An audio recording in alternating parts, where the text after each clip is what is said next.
আসসালামু আলাইকুম ওরহমতুল্লাহ। আপনাদের সামনে আরও একটি নতুন ভিডিও নিয়ে হাজির হয়েছি। যারা গত পর্ব দেখেননি, এখনই গত পর্ব দেখে আসুন।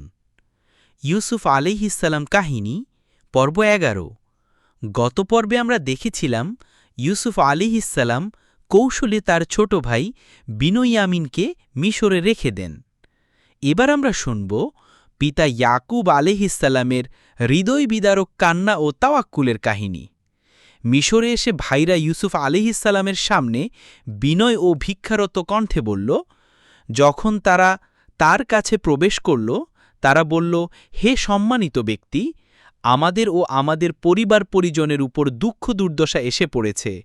আমরা অল্প পণ্য এনেছি, অতএব আমাদের জন্য পরিমাণ পূর্ণ করুন এবং আমাদের প্রতি দয়া করুন।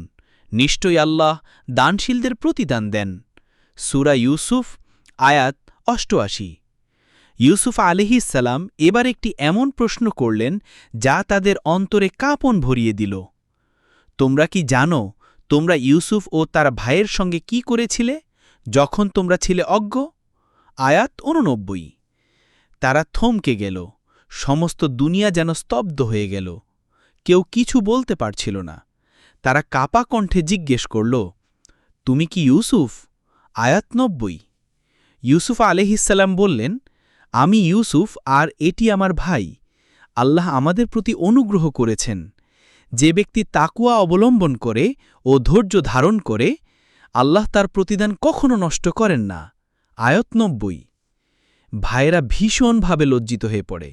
তারা বলল, আল্লাহর শপথ, আল্লাহ তোমাকে আমাদের উপর শ্রেষ্ঠত্ব দিয়েছেন। আমরা অবশ্যই ভুল করেছিলাম। এমন সময় ইউসুফ আলাইহিসসালাম যে কথা বললেন তা আজও পৃথিবীর ইতিহাসে সবচেয়ে মহান ক্ষমার বাণী হিসেবে চিরস্মরণীয় হয়ে আছে। আজ তোমাদের জন্য কোনো তিরস্কার নেই। আল্লাহ তোমাদের ক্ষমা করুন, তিনি সবচেয়ে দয়ালু। আয়াত ৯২। আজকের শিক্ষা, ক্ষমা সেই করে যার হৃদয়ে বড়।